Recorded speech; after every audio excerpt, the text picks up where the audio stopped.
اسی لیے آج بھی دنیا گھبراتی ہے تو شانے لوگوں سے نہیں، دیوانوں سے ہی گھبراتی ہے۔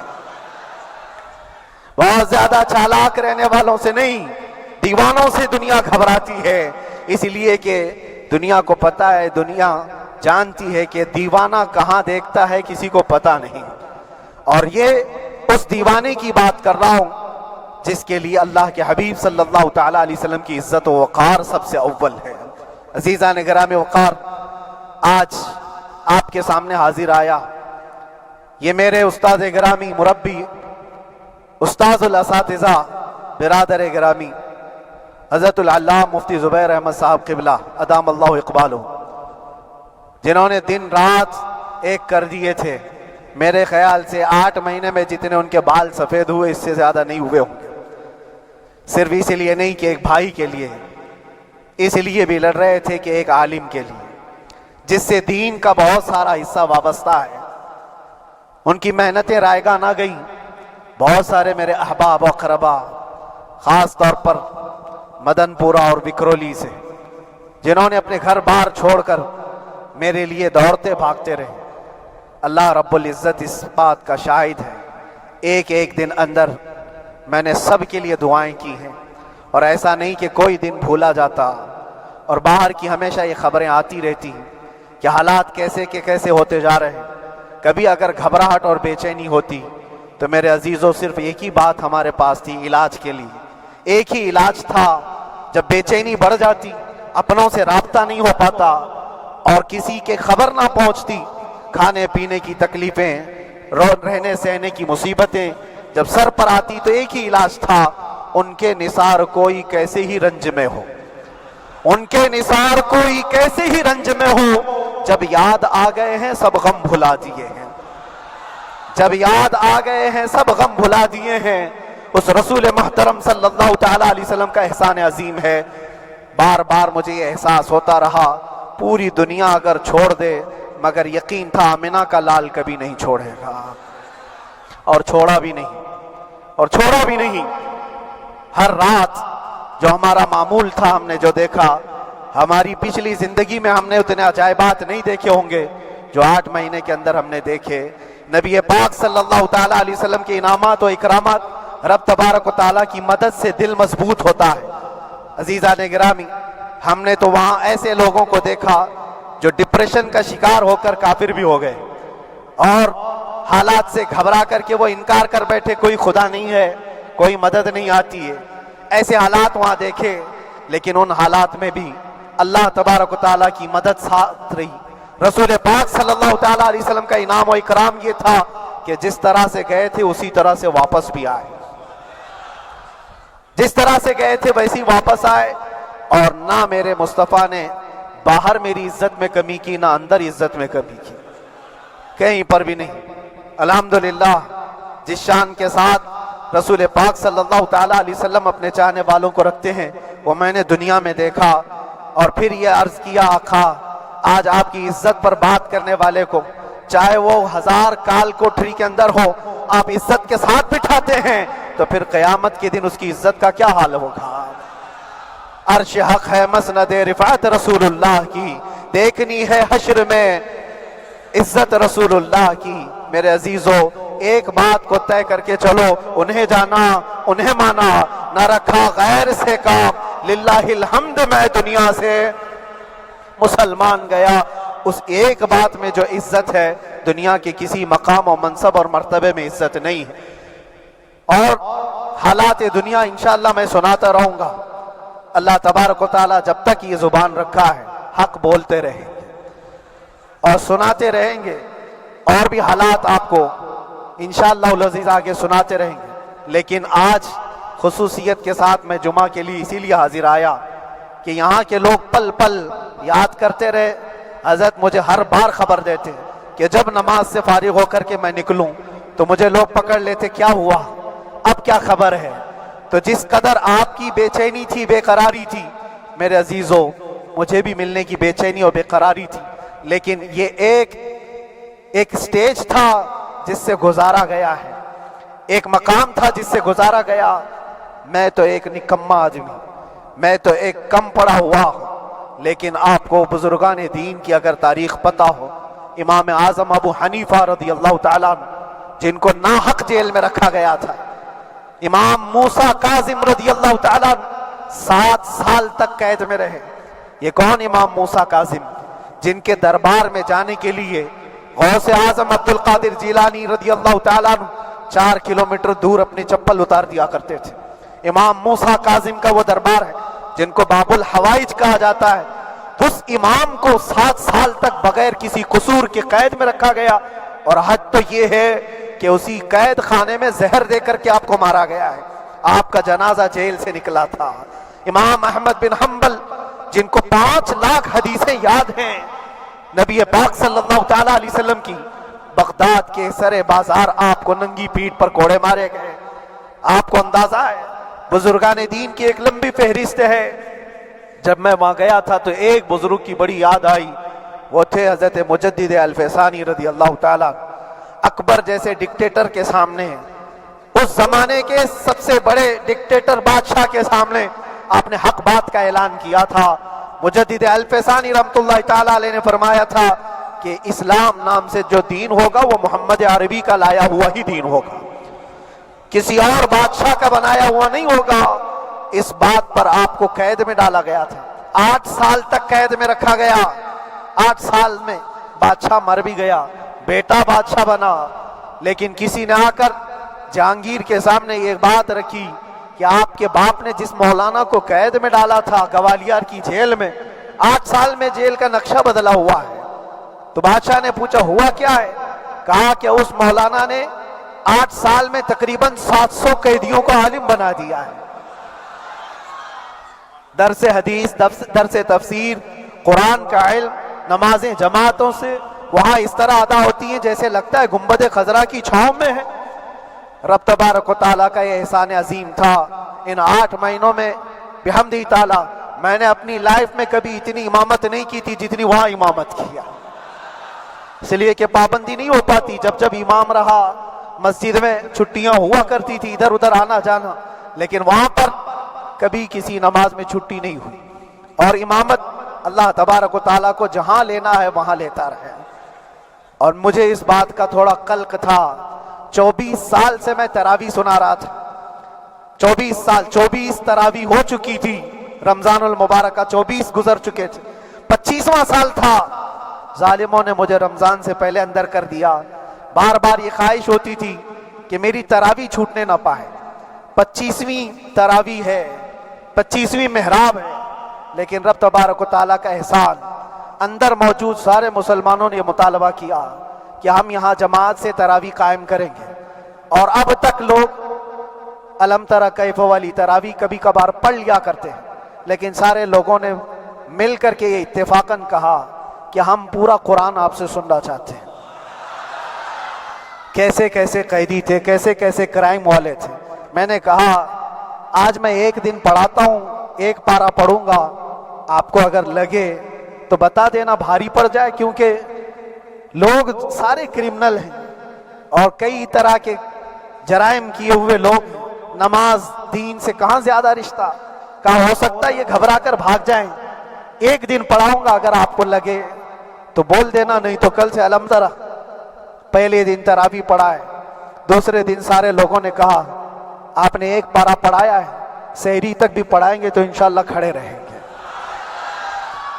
یہ جو استقامت، یہ ساری چیزیں دلوں کا جمع ہونا اور ہماری طرف دلوں کو پھیر دینا بغیر اللہ کی مدد کے نہیں ہوتا، رسول پاک صلی اللہ تعالیٰ علیہ وسلم کے کرم و احسان کے بغیر نہیں ہوتا۔ وہ تراویح بھی پڑھتے رہے، تفسیر قرآن بھی سنتے رہے اور قرآن کی تعلیم بھی لیتے رہے۔ پھر مجھے اندازہ یہ ہوا کہ رب تبارک و تعالیٰ کی منشا یہ تھی کہ ہماری تراویح کی محراب کی سلور جبلی جیل کے اندر ہو جائے۔ مجھے اس بات کا کوئی قلق نہیں رہا کہ میری کوئی چیز چھوٹ گئی ہے۔ ہاں، عید، بقرعید، محرم، یہ تمام چیزیں لوگوں کی یاد تو رہتی، رشتہ دار، احبا، اقربا کی یاد، لیکن اللہ کی مرضی، میرا رب تبارک و تعالیٰ جو پسند کرے اس میں ہم راضی ہیں۔ اگر مولا یہ چاہتا ہے کہ میں تنہا پڑھوں تو اس کی رضا میں ہم راضی ہیں، اگر وہ چاہتا ہے کہ مجمع ہزاروں میں ہم نماز ادا کریں تو اس کی مرضی پر ہم قائم ہیں۔ عزیزان گرامی وقار، صبر اور سکون کے ساتھ جو حالات گزرے اس میں سب سے بڑا کردار آپ سب کی دعاؤں کا ہے، سب کی دعاؤں کا۔ مشائخ، سارے پیران اعظام، تمام سلاسل کے اور ہر مسجد کے امام اپنے محراب اور منبر سے جو دعا کرتے رہے، یہ سارا ذخیرہ میرے لیے اتنا بڑا ہے جس کو میں بیان نہیں کر سکتا۔ ہر ایک کی جانب سے دعائیں، عورتوں بچوں کی طرف سے منتیں، روزے، نہ جانے کیا کیا کر لیا۔ پھر مجھے اندازہ ہوا کہ صرف اپنے آرام اور اپنے راحت کے لیے پھڑپھڑانے سے کچھ نہیں ہوگا۔ رب تبارک و تعالیٰ یہ چاہتا ہے کہ پوری امت مل کر کے اس فقیر کے لیے دعا کرے، اور اللہ تعالیٰ کو جب تک منظور تھا تمہاری دعائیں ہوتی رہی۔ بعض لوگوں کو یہ خیال بھی آیا، کچھ میرے احبا اقربا رشتہ داروں نے بھی کہا اتنی ساری دعائیں ہوئی، اتنی ساری دعائیں ہوئی، قبول کیوں نہیں ہوتی؟ ایک بات یاد رکھو، پوری دنیا مل کر کھڑے ہو کر دعا کرے، اللہ کی قدرت پر کوئی کام کرنا واجب نہیں ہے، اللہ پر کوئی چیز واجب نہیں ہے۔ اگر وہ اپنے فضل سے عطا کر دے تو اس کا احسان ہے، اس کا احسان ہے۔ اب چاہے وہ سال بھر میں قبول کرے کہ 5 سال میں قبول کرے، ایک بات یاد آتی ہے میرے عزیزوں، ہماری قید تو 8 مہینے کی ہوگی، ان بزرگان دین کی قید 8 سال 7 سال۔ امام محمد بن حسن عسکری 20 سال تک قید میں رہے، 20 سال تک اندر سلاخوں کے پیچھے بند رکھا گیا۔ یہ اہل بیت اطہار ہیں، ائمہ اعظام ہیں، ان کی تکلیفیں دیکھ کر پھر ہماری تکلیف چھوٹی لگتی، اور پھر نبی پاک صلی اللہ تعالیٰ علیہ وسلم کی یاد آتی۔ صرف اس بات کا ہمیں فخر تھا کہ تم نے کبھی چوری کے الزام میں تو نہیں گرفتار کیا، کسی گھناؤنے الزام میں تو نہیں گرفتار کیا۔ ہاں اگر کسی بات پر گرفتار کیا ہے تو ان سے پوچھو تو اب یہ بولنے میں بھی شرم کرتے ہیں، مولانا کو کیوں گرفتار کیا ہے، مولانا کو کیوں اندر رکھا ہے؟ شرم آتی ہے بولنے میں، کیونکہ انہوں نے کچھ ایسا بولا تھا جس کو بولنے میں شرم آتی۔ کیا بولا تھا میرے عزیزوں؟ یہ ایک الگ کہانی ہے، ابھی میں اس پر کچھ گفتگو نہیں کرتا، اس لیے کہ ہر ایک کو یاد ہو چکی ہے، ہر ایک کو یاد ہے۔ میں اس کہانی کی طرف نہیں جاتا، لیکن اتنا مجھے آج اس ملک میں رہتے ہوئے احساس ہے کہ ابھی بھی انصاف ختم نہیں ہوا ہے۔ انصاف پوری طرح ختم ہو جائے تو اللہ کا عذاب آ جائے گا، اللہ کا عذاب آ جائے گا۔ چند لوگ ناانصافی کر سکتے ہیں، لیکن پوری کی پورے روئے زمین پر رہنے والے انسان ناانصافی کرے، ایسا نہیں ہوتا۔ ہمارے حق میں سپریم کی طرف سے جو انصاف آیا ہے، ہمارے دل میں اس قدر جگہ ہے آج، اور اس قدر احساس ہے کہ ہمیں یہ اندازہ آج بھی ہوتا ہے کہ چاہے کچھ بھی ہو جائے لیکن انصاف پوری طرح سے مر نہیں سکتا، انصاف پوری طرح سے مر نہیں سکتا۔ یہ ہمارا ملک عزیز ہندوستان کسی خاص آدمی کے ٹھیکیداری میں نہیں ہے، سبھی کا خون شامل ہے یہاں کی مٹی میں، کسی کے باپ کا ہندوستان تھوڑی ہے، ہمارا بھی ہے، آپ کا بھی ہے، سب کا بھی ہے۔ اور میرے عزیزو پتہ نہیں، یہ بھی شاید راحت اندوری صاحب کا شعر ہے، اور اس سے پہلے بھی کچھ بولا تھا، وہ بھی ان کا ہی تھا، تو ڈینجر ہی ہوا کرتا ہے۔ اللہ تبارک و تعالیٰ آپ سب پر فضل فرمائے، کرم فرمائے۔ جو چیز خاص طور پر بولنی ہے وہ یہ ہے، ان حالات سے آج جو گھبرائے ہوئے ہیں یہ وہ لوگ ہیں جو عیش پرست ہیں۔ میں کسی کو خاص ٹارگٹ کر کے نہیں کہنا چاہتا، لیکن بہت سارے وہ لوگ جو اثر و رسوخ رکھتے ہیں لیکن وہ آگے آنا نہیں چاہتے۔ دین اسلام پر حملے ہوں، حضور پاک کی عزت پر حملہ ہو، کسی کو بولنا نہیں ہے، کیونکہ پتہ ہے دیکھو اس مولانا کو کس طرح کی ہے، اسی طرح دوسروں کو بھی کر دیا جائے۔ جو کمفرٹ زون میں بیٹھنے کے عادی ہو گئے وہ اپنا ایریا چھوڑ کر ہٹنا نہیں چاہتے۔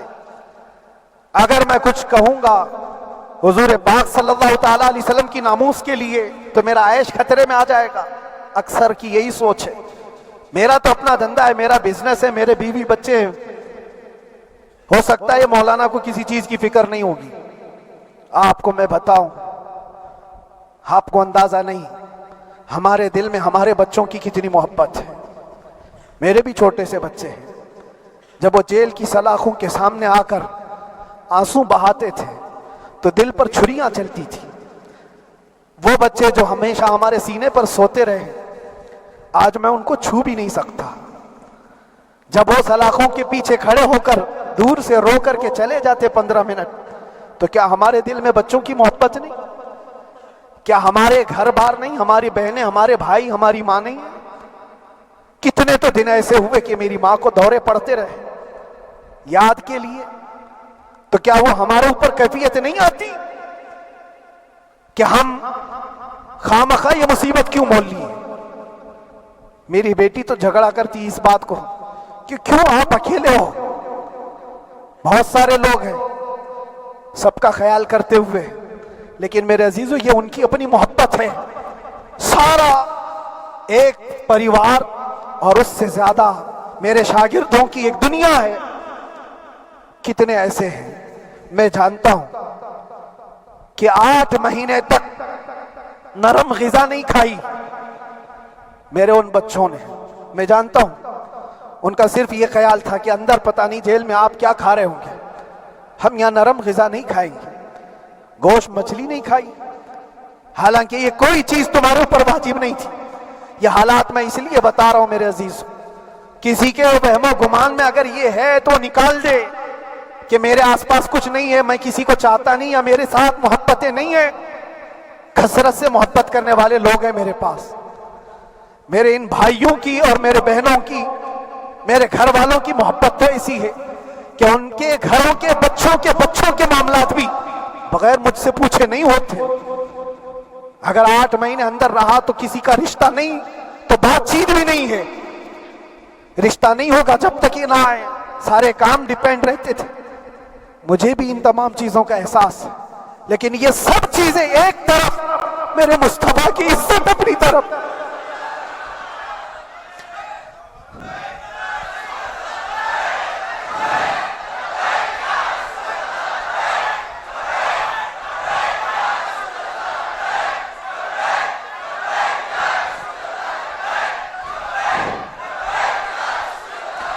میرے عزیزوں, ہر ایک کے آنسوں کے قطرے میں نے دیکھے, بھائیوں کے, بہنوں کے, میرے پاس ملنے کے لیے میرے جو شاگرد آتے ان کے. یہ اکثر جب جیل کی دیوار پر آ کر کھڑے ہوتے, ان کی آنکھیں لال, یہ آنسو بہاتے 15 منٹ ملاقات کر کے چلے جاتے. آپ کو کیا اندازہ ہے اندر کے حالات ایک دن 1 سال کے برابر لگنے لگتا ہے. گھٹتے رہتے, لیکن ایک بات کا احساس بار بار ہوتا کہ یہ ساری محبتیں ایک طرف ہے, لیکن ہم جس کے لیے کھڑے ہوئے ہیں اس کی محبت میں کوئی سمجھوتا نہیں, اس کی محبت میں کوئی سمجھوتا نہیں. ایمان اسی کا نام ہے, لا یؤمن احدکم حتی اکون احب الیہ من والدہ وولدہ والناس اجمعین. تم میں سے اس وقت تک کوئی پورا مومن نہیں ہو سکتا جب تک کہ اپنی اولاد, اپنے مال دولت, اپنے ماں باپ, سب سے زیادہ اپنے رسول سے محبت نہ کرے. دعا یہی کرتے رہو جب حضور پاک کا معاملہ آئے تو ساری دنیا ایک طرف ہو جائے. میں نے ایک واقعہ پڑھا تھا اندر ہی, حضرت خالد بن ولید رضی اللہ تعالیٰ ایک قلعے پر اچانک حملہ آور ہوئے تھے. وہ قلعے میں موجود جو دشمنان اسلام تھے ان کی پارٹی چل رہی تھی. بڑے بڑے قالین, صوفے بچھے ہوئے, تشتوں میں قیمتی کھانے رکھے ہوئے تھے. خالد بن ولید کے ساتھ جو لشکر ہے یہ تو وہ غریب صحابہ تھے جو پیون لگے کپڑے پہنتے, ایک کھجور پر پورا دن گزارتے. جب یہ اس قلعے پر حملہ آور ہوئے تو دشمنان اسلام جو تھے وہ مقابلہ کرنے کی ہمت نہ جٹا سکے, بھاگ گئے. سب سارا مال سب چھوڑ کر بھاگ گئے, بغیر کسی جنگ کے, بغیر کسی قتل قتال کے پورا قلعہ فتح کیا خالد بن ولید. اب سنو, جو صحابہ تھے وہ مال غنیمت جمع کر رہے تھے, کیونکہ یہ عرب کے لوگ ایسے مہنگے قالین نہیں دیکھے تھے, ایسے مہنگے صوفے, اتنی قیمتی غذائیں انہوں نے دیکھی نہیں تھی. سب جمع کرنے لگے, سب جمع کرنے لگے. خالد بن ولید نے کہا خبردار ہاتھ مت لگانا, سب ہٹ جاؤ. سب ہٹ گئے. چند صحابہ کو بلایا، یہ سب جمع کرو، اس کو آگ لگا دو۔ پورا مال غنیمت جو تھا آگ لگا دیا۔ تو جو صحابہ تھے وہ کہنے لگے کیا یہ اچھا ہوتا ہے یہ سب میں آپ تقسیم کر دیتے، یہ بہت قیمتی چیزیں ہیں، عرب میں ہم لے جاتے تو یہ بہت مہنگی چیزیں ہیں۔ خالد بن ولید نے کیا کہا جانتے ہو؟ کہا اگر تم کو بھی ان تمام چیزوں کی عادت لگ جائے تو تم بھی ویسے ہی بھاگو گے جیسے یہ بھاگے۔ یہ آج جو ہمارا مقابلہ کرنے کی طاقت نہ لا سکے اور بھاگ گئے، اس کی وجہ یہ ہے کہ وہ عیش پرست ہے، عیاشی ان کے اندر تھی جس کی وجہ سے وہ کھڑے نہ ہو سکے، اور جب یہ عیاشی آئے گی تم کھڑے نہیں ہو سکو گے، کھڑے نہیں ہو سکو گے۔ آج میں یہی بات دہرانا چاہتا ہوں، جو بڑے بڑے چہرے لے کر بیٹھے ہوئے ہوں، وہ سیاسی اثر اور رسوخ رکھنے والے بھی کمفرٹ زون میں رہنا چاہتے ہیں۔ میں چند لوگوں کو چھوڑ کر کہہ رہا ہوں، اکثر کا حال یہ وہ سوچتے ہیں کہ ہمارے اس دائرے سے نکلیں گے تو ہمارا عیش خطرے میں آ جائے گا، گھر بار خطرے میں آ جائے گا۔ یہ دنیا کی محبت انسان کو بزدل بناتی ہے، بزدل بناتی ہے۔ اس لیے میرے عزیزو، آپ جب کبھی یہ بات آئے، ایک طرف میرا پورا خاندان، ایک طرف میرے عیش کی زندگی اور ایک طرف رسول پاک کی عزت کا معاملہ، تو آپ مجھے بتاؤ آپ کس بات کا فیصلہ لیں گے؟ اسی بات کا فیصلہ لینا ہوگا نبی پاک صلی اللہ تعالی علیہ وسلم کی عزت کی خاطر تمہیں اس بات کا فیصلہ لینا ہوگا۔ اپنا سب کچھ گنبد خضرا کل بھی تھا آپ، میرے نبی سے میرا رشتہ کل بھی تھا آپ، اور بتلا دو گستاخ نبی کو غیرت سنی زندہ ہے، ان پہ مر مٹنے کا جذبہ کل بھی تھا آپ۔ بس یہ جذبہ باقی رہے۔ ہم کسی کو لڑنے کے لیے، مرنے کے لیے، مارنے کے لیے میدانوں میں اتارنے کی بات نہیں کرتے۔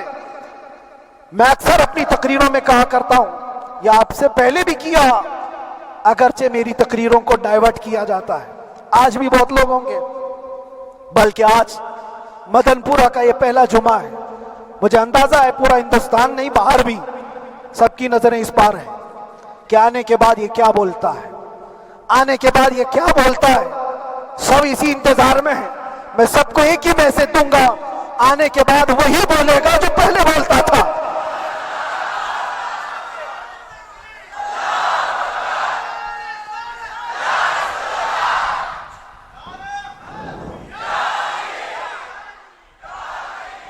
اگر کچھ غلط ہوتا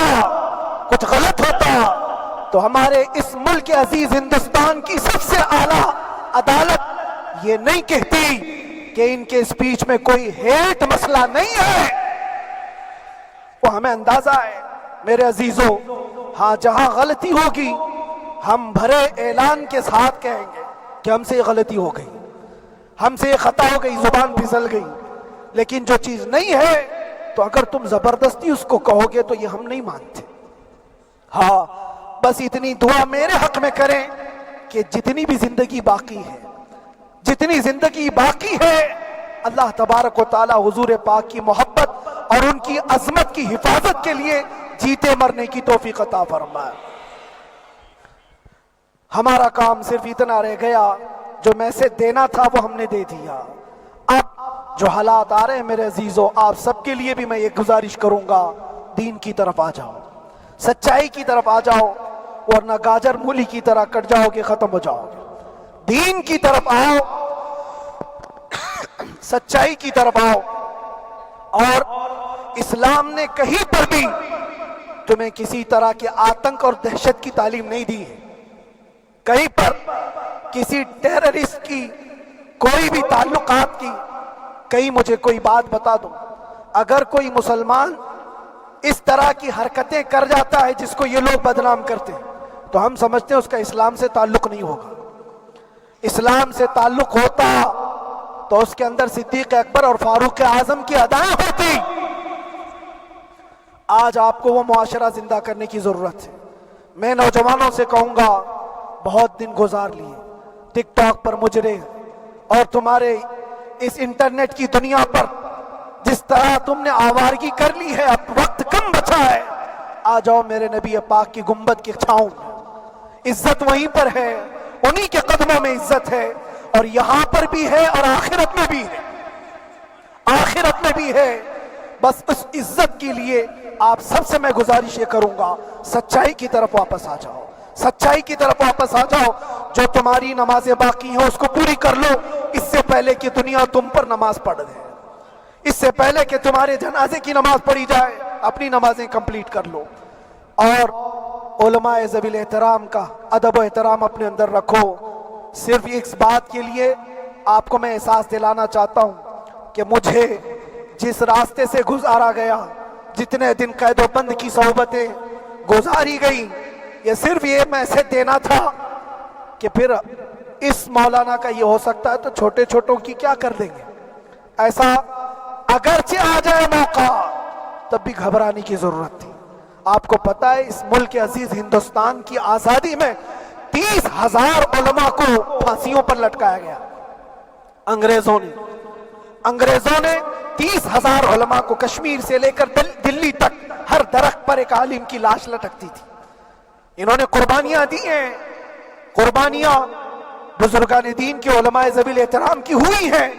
یہ اور بات ہے کہ اس جنریشن نے آج ہم کو دیکھا تو ان کو بہت بڑا لگتا ہے، یہ کوئی بہت بڑی بات نہیں تھی، بہت بڑی بات نہیں تھی۔ اس پروسیس سے بہت سارے علماء کو گزارا گیا ہے۔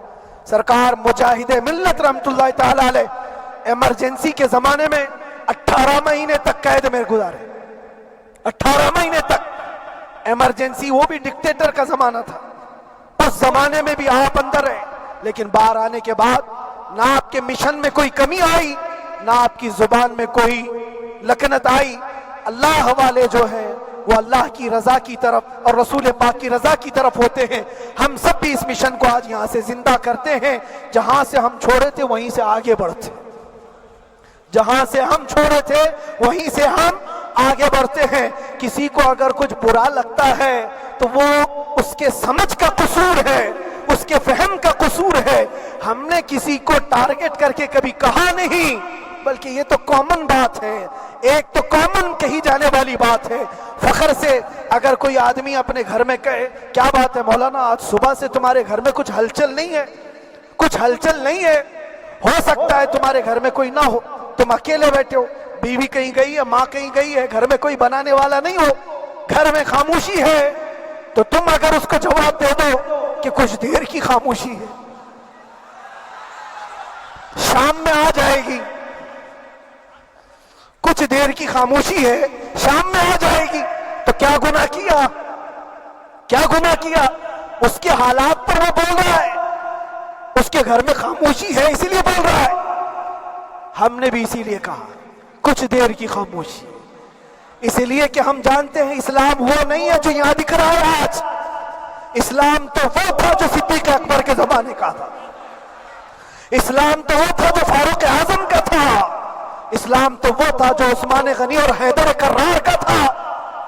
تو وہ جو ہلچل تھی وہ خاموش ہے، صلاح الدین ایوبی کا دور تھا، وہ اسلام کی ہلچل تھی۔ تو میرا گھر آج خاموش ہے، اس لیے تو میں پکار کر کے رہا ہوں کچھ دیر کی خاموشی ہے، اور ہمیں اپنے رب سے یقین ہے یہ خاموشی ایک شام ٹوٹے گی، کوئی صلاح الدین آئے گا۔ اور اللہ تبارک و تعالی ہم سب کے اس عزم اور حوصلے کو زندہ رکھے، اور آپ سب کی محبتوں کو سدا سلامت رکھے، اور میرے آقا صلی اللہ تعالی علیہ وسلم کے قدموں پر مر مٹنے کی ہمیں توفیق عطا فرمائے۔ وآخر دعوانا الحمدللہ رب العالمین، لبیک یا رسول اللہ،